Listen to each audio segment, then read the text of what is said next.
Bismillahirrahmanirrahim. Today's lecture is about chapter number 12, Nuclear and Particle Physics.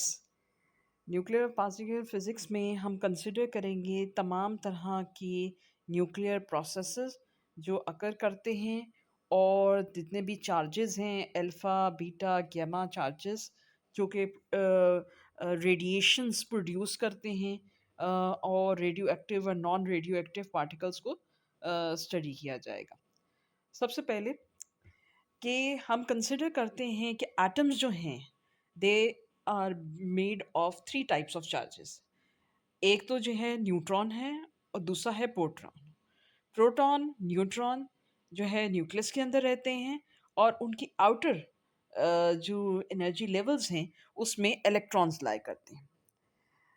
इसके अलावा there are three anti particles, हम particles को कहेंगे anti particles भी exist करते हैं इन तीनों के, यानी पॉजिट्रॉन है, न्यूट्रिनो है and the photon is also known. तो प्रोटॉन जो है जो कि पॉजिटिव इलेक्ट्रॉन है, anti particle of the electron है, वो भी एग्जिस्ट करता है। अब कंसिडर करें by the end of 1960 many new types of materials similar to the neutron and the proton were discovered. These were called the mesons, whose mass were mostly less than the nucleon masses but more than the electron masses. So number of particles in different eras जो है develop होते discovered होते रहे. After other mesons were also found that have masses greater than nucleons. पहले तो हमारे पास वही three fundamental particles थे, न्यूट्रॉन्स प्रोटॉन्स एंड इलेक्ट्रॉन्स। उसके बाद उनके एंटी पार्टिकल्स डिस्कवर्ड होते हैं जिनमें हम ये स्टडी कर रहे हैं कि पॉजिट्रॉन होता है, न्यूट्रिनो होता है, फोटॉन होता है, उसके बाद मीजॉन्स आते हैं। मीजॉन जिनका मास जो है वो मोस्टली लेस होता है न्यूक्लियन मासेस से, लेकिन इलेक्ट्रॉन मासेस से ज़्यादा होता है। सो इन डिफरेंट पार्टिकल्स ने एक building block of the matter को क्रिएट किया। Now let's start with structure and properties of nucleus. The atomic nucleus comprises two types of particles, proton and neutron. A proton is the nucleus of the simplest atom, hydrogen, called a protonium. The proton has a positive charge of the same magnitude as that of the electron, and its mass is 1.67 into 10 to the power minus 27 kg. The neutron, whose existence was pointed out in 1932 by James Chadwick, is electrically neutral as its name suggested, and its mass is nearly the same as that of proton. Now we can say that the nucleus has two types of particles, neutron and proton, जो combine होके nucleons कहलाते हैं। ठीक है, इस paragraph में हमें ये क्या बताया जा रहा है कि दो न्यूक्लियस जो है उसके अंदर दो टाइप के पार्टिकल्स हैं, एक प्रोटॉन है, एक न्यूट्रॉन है। प्रोटॉन जो कि सिंपलेस्ट एटम हाइड्रोजन की न्यूक्लियस के इक्वलेंट है, और इस प्रोटॉन के अंदर जो चार्ज है it is similar in magnitude with that of the electron. ठीक है, जो कि 1.6 इंटू 10⁻⁻19 सी है, लेकिन उसका जो मास है वो 1.67 इंटू 10⁻⁻27 है। आफ्टर 1932 डिस्कवरी के बाद हमें पता चलता है जेम्स कैडविक एक न्यूट्रल पार्टिकल को डिस्कवर करते हैं और उस पार्टिकल को कहा जाता है न्यूट्रॉन। ठीक है, न्यूट्रॉन। सो न्यूक्लियॉन्स में हमारे ये टू पार्टिकल्स एग्जिस्ट करते हैं। Beside hydrogen, the nuclei of all other elements consists of both neutrons and protons. The different nuclei are called nuclides. अच्छा, अब इसके अंदर हम कंसिडर करते हैं ये न्यूट्रॉन और प्रोटॉन ये न्यूक्लियस का पार्ट है ऑफ ऑल एलिमेंट्स। जितने भी एलिमेंट्स हैं अदर देन हाइड्रोजन, सबके अंदर न्यूट्रॉन और प्रोटॉन लाई करता है। ठीक है, सो द डिफरेंट न्यूक्लाइड्स हम उसको स्टडी करते हैं। हमारे पास दो पैरामीटर्स होते हैं, एक होता है एटॉमिक नंबर जिसको हम सिंबलाइज करते हैं बाय द सिंबल Z, और ये एटॉमिक नंबर किसको रिप्रेजेंट करता है? जो टोटल नंबर ऑफ न्यूक्लियॉन्स को, यानी ये सम होता है, sum of neutrons and the protons होता है। दूसरा हमारे पास एक पैरामीटर है एटॉमिक मास का, जिसको रिप्रेजेंट करता है ए से, और एटॉमिक मास जो है वो रिप्रेजेंट करता है आइदर नंबर ऑफ प्रोटॉन्स और नंबर ऑफ इलेक्ट्रॉन्स। सो ये बेसिक सा फार्मूला जो 12.1 में आपको नज़र आ रहा है कि एटॉमिक मास जो है it is equal to number of neutron plus the Z. Z क्या चीज़ है? जेड है एटॉमिक नंबर, जो कि सम है न्यूट्रॉन्स एंड प्रोटॉन्स का। ठीक है। In order to specify the given nuclei, the symbol X is commonly used. अब ये X के साथ ये आपका यूज किया जा रहा है, X जिसकी सुपरस्क्रिप्ट में A है और सबस्क्रिप्ट में Z है। जब भी कोई रिप्रेजेंट किया जाता है केमिकल सिंबल, तो उसके अंदर एटॉमिक मास जो है ऊपर लिखा जाता है सुपरस्क्रिप्ट में, और एटॉमिक नंबर उसका जो है वो नीचे की तरफ लिखा जाता है सुपरस्क्रिप्ट में, सबस्क्रिप्ट में, सॉरी। जैसे कि आपको यहाँ पे कार्बन के डिफरेंट आइसोटोप्स नज़र आ रहे हैं। आइसोटोप्स जिसमें सी कार्बन के ऊपर 12 जो है वो उसका एटॉमिक मास है, और 6 या 8 जो आपको नज़र आ रहा है, 8 नज़र आ रहा है, that is the atomic number. Nuclear nuclei that contains the same number of protons but different numbers of neutrons are called isotopes. तो ये डेफिनेशन भी जहन में रखनी है कि आइसोटोप्स हैं उसी एक एलिमेंट के, लेकिन उन एलिमेंट के अंदर क्या है कि आपके प्रोटॉन सेम है लेकिन न्यूट्रॉन्स का नंबर डिफरेंट है, इसलिए उनकी isotopes different stable and unstable form में क्रिएट होते हैं। अब यहाँ पे आप देख सकते हैं डिफरेंट कार्बन के जो है आइसोटोप्स हैं, जिसके अंदर जो ऊपर वाले हैं they are the stables, but जो नीचे सी जिसका एटॉमिक मास 14 और एटॉमिक नंबर 8 है, ये अनस्टेबल है और वो डिके करता है into nitrogen with the emission of beta or neutrino particle. Now, next one, fundamental forces of nature. As we all know that there are four fundamental forces of nature.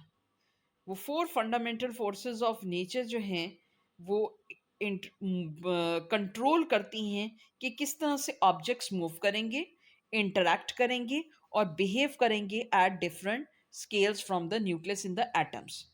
यानी galaxies में, massive galaxies के अंदर भी ये से में भी ये फोर्सेस एटम्स के इंटरैक्शन को रिप्रेजेंट करते हैं।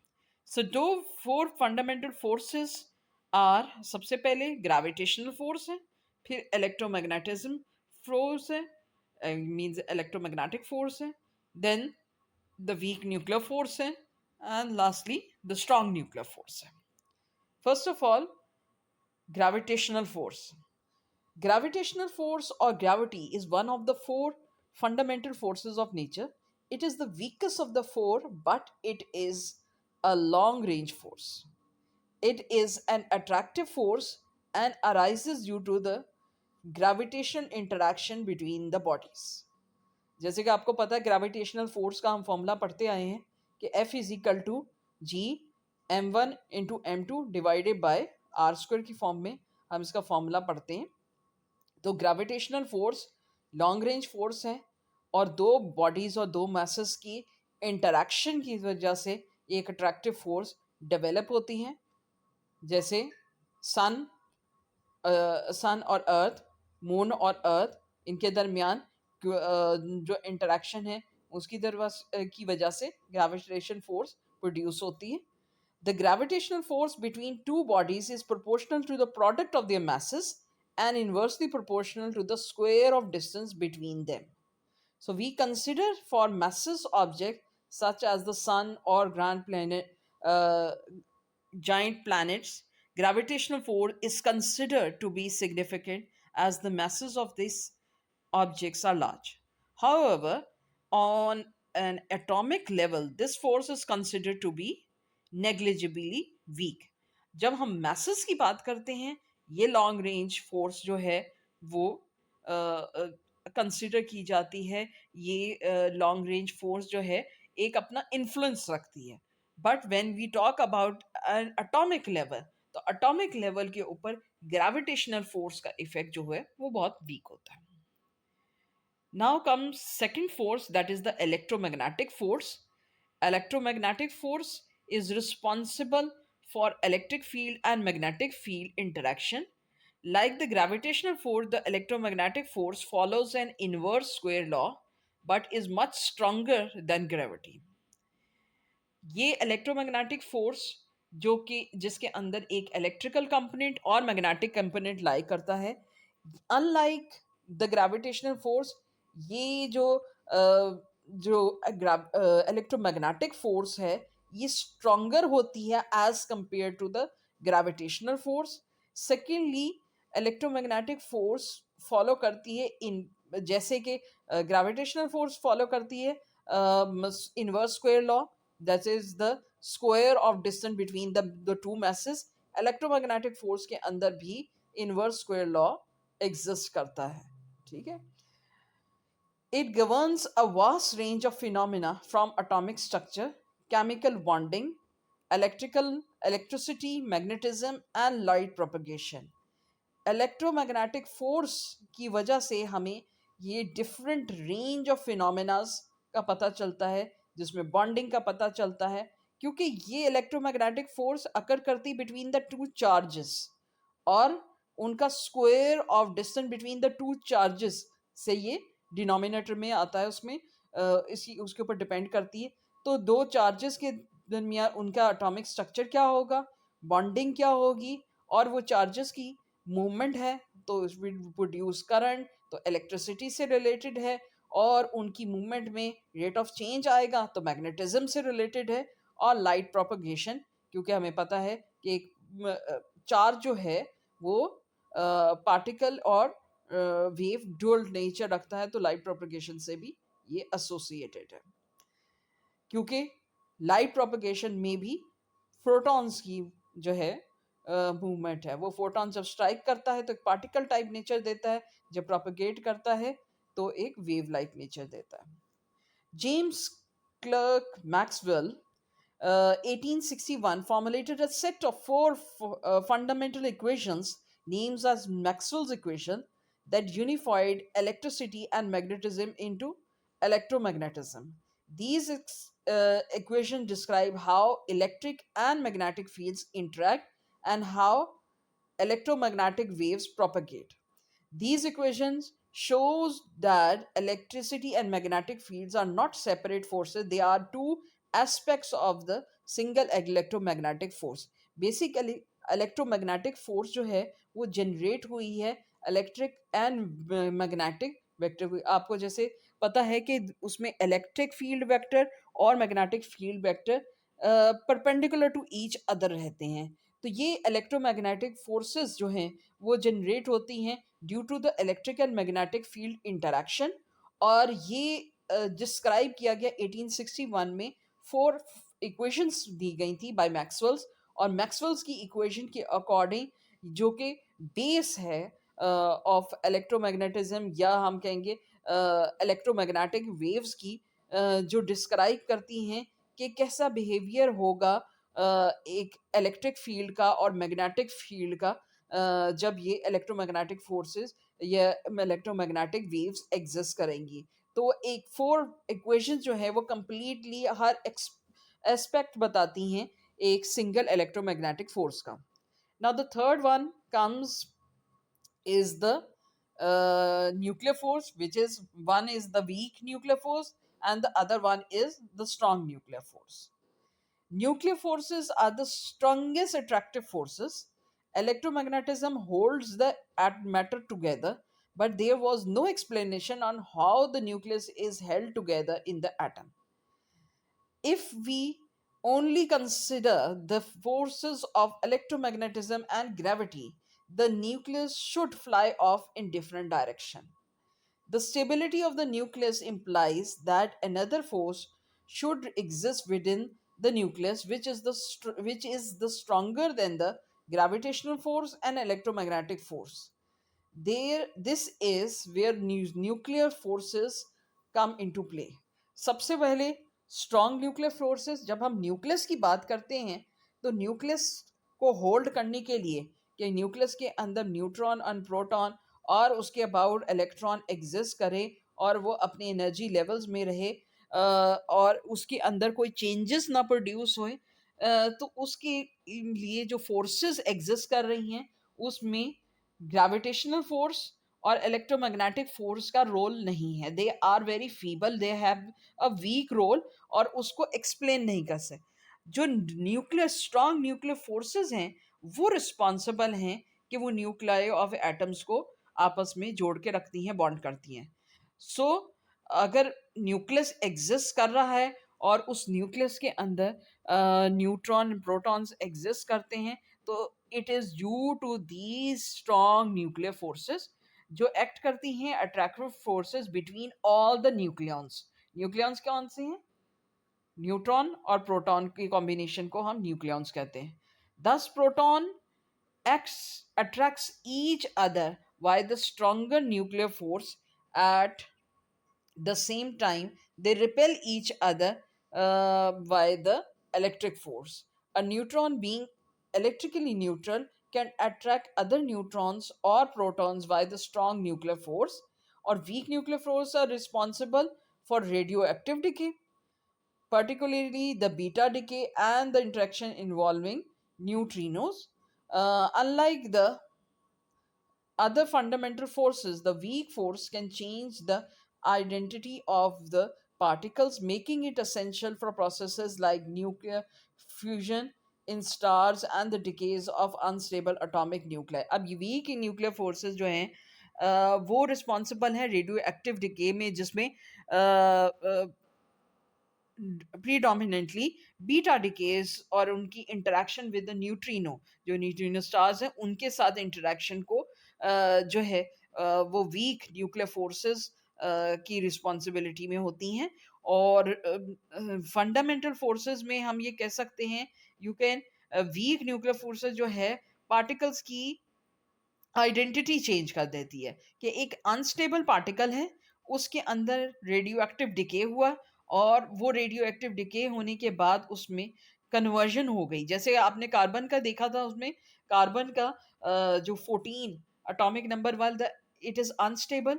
उसके अंदर due to weak nuclear forces beta decay होता है और वो कार्बन जो है वो नाइट्रोजन में कन्वर्ट हो जाता है. सो आइडेंटिटी ऑफ द पार्टिकल जो है वो चेंज हो जाती है.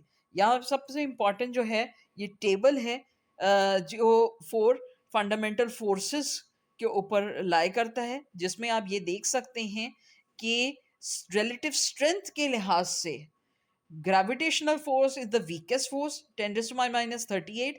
Weak nuclear forces, 10 raised to my minus 13. Electromagnetic force जो है वो 10 raised to my 2 है. और strong nuclear force जो है उसकी strength equal to 1 है. लेकिन अगर रेंज के लिहाज से देखी जाए तो रेंज के लिहाज से ग्रेविटेशनल और इलेक्ट्रोमैग्नेटिक फोर्स की लॉन्गेस्ट रेंजेस हैं, इनफाइनाइट हम कंसीडर करते हैं.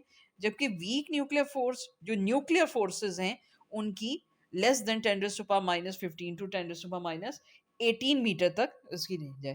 तो ये ऑब्जेक्टिव के उसमें भी पॉइंट ऑफ व्यू से इंपॉर्टेंट है, ये पूछा जा सकता है. अगर क्वेश्चन आए तो ये 4 फंडामेंटल फोर्सेस से रिलेटेड क्वेश्चन जो है वो पूछा जा सकता है. Now the third topic of this chapter is matter and antimatter. It was predicted by Paul Dirac in 1928 that the fundamental particles have their antiparticles. जैसे हमने कंसिडर किया इलेक्ट्रॉन और पॉजिट्रॉन, इलेक्ट्रॉन और उसका एंटी पार्टिकल पॉजिट्रॉन.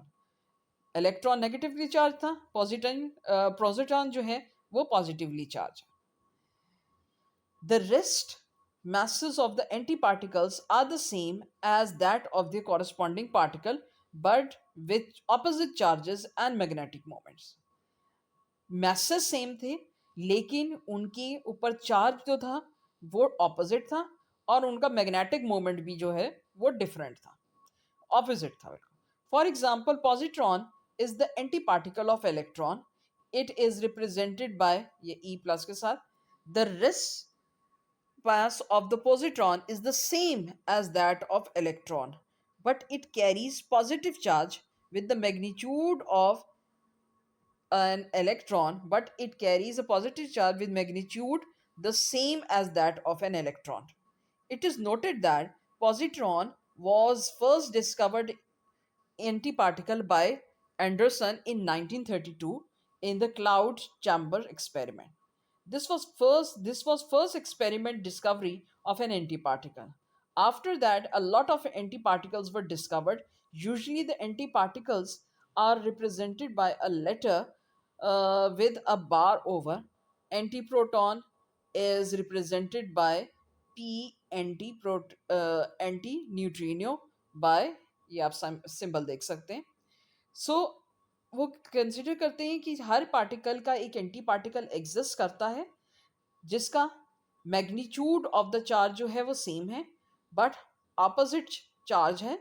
सेकेंडली, ये experiment 1932 में Anderson ने perform किया था इन द क्लाउड चैम्बर, और इस क्लाउड चैम्बर की एक्सपेरिमेंट में ही first discovered that the anti particle of the electron, जिसका मैग्नेटिक मोमेंट डिफरेंट था, जिसका चार्ज डिफरेंट था, लेकिन चार्ज का मैग्नीट्यूड जो था वो सेम था।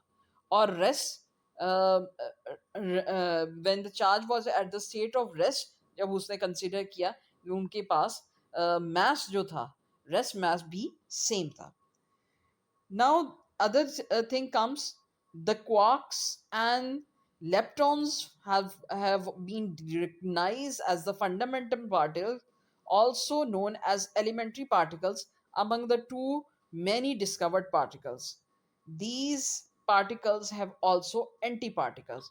तो अब ये leptons, quarks, अब number of particles after the discovery of the Anderson in 1932, the antiparticle of electron, number of particles, antiparticles जो हैं अब तक डिस्कवर्ड हो चुके हैं, और इन पार्टिकल्स की एंटी पार्टिकल्स भी लाई करते हैं। Now let's see what is pair production. Pair production occurs when a gamma ray, gamma ray जो हम कंसिडर करते हैं जो कि हाईएस्ट एनर्जी की photons हैं, passes nearby an atomic nucleus. As a result, an electron and positron pair is emitted. The presence of a third particle, such as a nucleus, is necessary to conserve linear momentum. According to the law of mass energy equivalence, the minimum energy of a photon for pair production must be equal to the sum of the rest mass energies of the created particles. अब pair production हम consider करते हैं कि एक highly energise gamma rays, high energise photon है, वो pass करता है एटॉमिक न्यूक्लियस के, एटॉमिक न्यूक्लियस के पास से जब वो पास करता है तो वो जनरेट करता है electron and positron pair. Electron and positron pair जो कि अपेयर होता है, अब न्यूक्लियस है, न्यूक्लियस के अंदर एक इलेक्ट्रॉन था, उसने एक पॉजिट्रॉन का पेयर भी क्रिएट किया। अब अकॉर्डिंग टू द लॉ वो क्या कहते हैं कि जब ये क्रिएट होता है in the present of the nucleus, तो इसको अपना लीनियर मोमेंटम जो है वो कंजर्व करना है। अब लीनियर मोमेंटम कंजर्व करने का मतलब क्या है कि मास और वेलोसिटी का जो प्रोडक्ट है before and after the creation of the pair production should be conserved. So, according to the law of mass energy equivalence, the minimum energy of the photon to pair production must be equal to the mass of the rest mass energies of the created particles.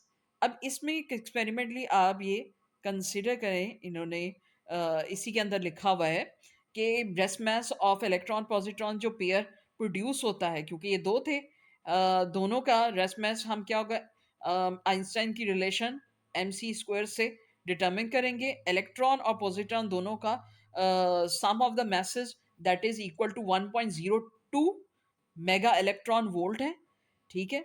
और ये सम of the, इसको किसके equivalent होना चाहिए, इसको equivalent होना चाहिए minimum energy of the photon के, जो कि पेयर प्रोडक्शन कर रहा है।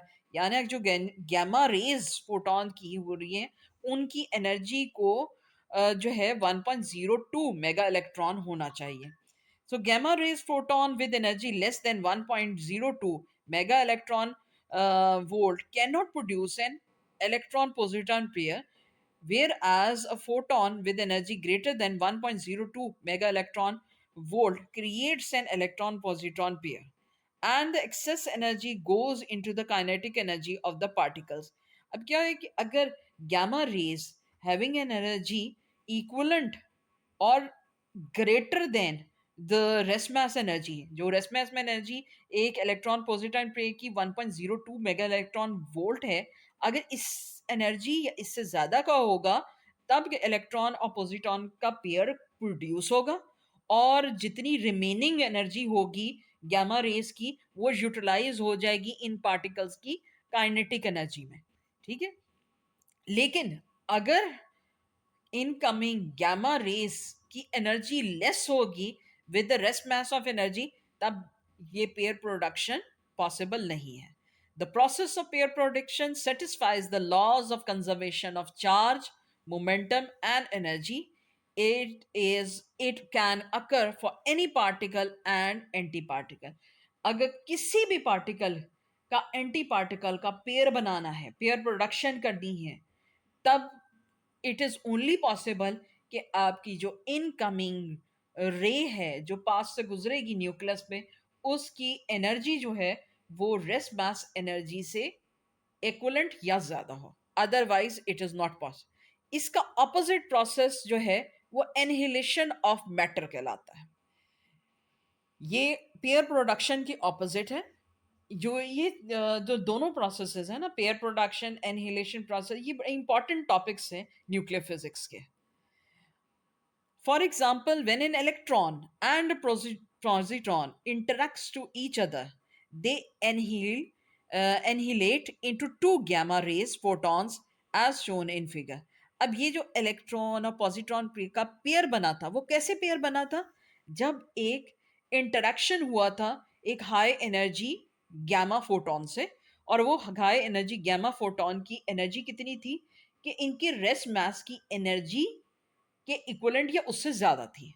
तो जब ये दो इलेक्ट्रॉन और पॉजिट्रॉन एनहिलेट करते हैं, यानी आपस में मिलते हैं, इंटरेक्शन इस तरह होगी कि ये दूसरे एक दूसरे के अंदर एनहिलेट करें, तब वो एनहिलेट जब करेंगे तो प्रोड्यूस करेंगे दो गैमा रेस। और दोनों गैमा रेस जो हैं, अगर जैसे रेस्पॉन्स क्या था 1.02 मेगा इलेक्ट्रॉन वोल्ट था, तो उसका जो हाफ है 0.51 मेगा इलेक्ट्रॉन वोल्ट की दो गैमा रेस ये प्रोड्यूस करेंगे, ठीक है। तो ये जो प्रोड्यूस कर रहे हैं गैमा रेस 0.51, ये equal to the rest mass of electron और the rest mass of a positron है। एनहिलेशन के रिएक्शन में वो कहते हैं एनर्जी और मोमेंटम जो है वो कंजर्व रहता है। Beside the electron and positron annihilation, the annihilation reaction of other particles and other antiparticles can also be carried out.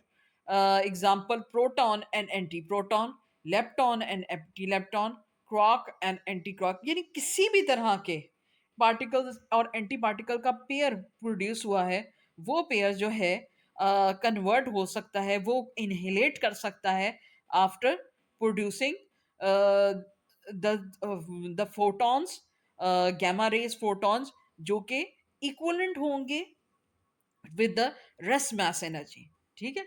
अब यहाँ पे आप ये देख सकते हैं हाईली इंटरेक्शन दिखाई हुई है कि एक हाईली एनर्जाइज फोटोन है, गैमा रेज है, वन जिसकी वैल्यू 1.02 मेगा इलेक्ट्रॉन वोल्ट से ज़्यादा थी। वो न्यूक्लियस के पास से गुजरता, इंटरेक्ट करता है और उसमें से इलेक्ट्रॉन एंड पॉजिट्रॉन को जनरेट कर देता है। और इसमें जो जनरेट हुआ है, वो जो एक्स्ट्रा जितनी भी एनर्जी थी वो लेके ये कन्वर्ट हो जाती है काइनेटिक एनर्जी में, और वो स्कैटर्ड कर देती है इलेक्ट्रॉन और पॉजिट्रॉन को। दूसरे उसमें एनहिलेशन नजर आ रही है। इस एनहिलेशन के ऑफ द मैटर में आप ये देख सकते हैं कि जब एक इलेक्ट्रॉन एंड पॉजिट्रॉन आपस में मिल रहे हैं, तो उनके मिलने के नतीजे में जब एनहिलेट करते हैं, अब वो मैटर की फॉर्म में एनहिलेट कर रहे हैं, तो वो अपने में से निकालेंगे वो एनर्जी जो उन्होंने पहले एब्जॉर्ब की थी। वो दो गैमा रेडिएशंस को जो है प्रोड्यूस करेंगे, जो कि 0.51 मेगा इलेक्ट्रॉन वोल्ट उनकी rest mass of electron and rest mass of positron के इक्विवेलेंट होगा। वो एनर्जी निकालेंगे तो ये एनहिलेशन का प्रोसेस जो है वो कंप्लीट होगा। सो हम यहाँ पे देखते हैं कि a particle accelerator named as Large Hadron Collider LHC at CERN have revealed that some mass of colliding particles is changed to electromagnetic radiation according to Einstein equation, and leftover mass appears in the form of new subatomic particles. यहाँ पे एक high energy में proton और anti proton की collision को दिखाया गया है, जिसमें आप ये देख सकते हैं कि ये कहते हैं कि जब ये particles masses of particles collide करते हैं, तो ये कोलाइड करके इलेक्ट्रोमैग्नेटिक रेडिएशंस के अंदर कन्वर्ट हो जाते हैं। और ये जब इलेक्ट्रोमैग्नेटिक रेडिएशंस में कन्वर्ट होते हैं, तो ये न्यू सब एटॉमिक पार्टिकल्स को भी जनरेट करते हैं।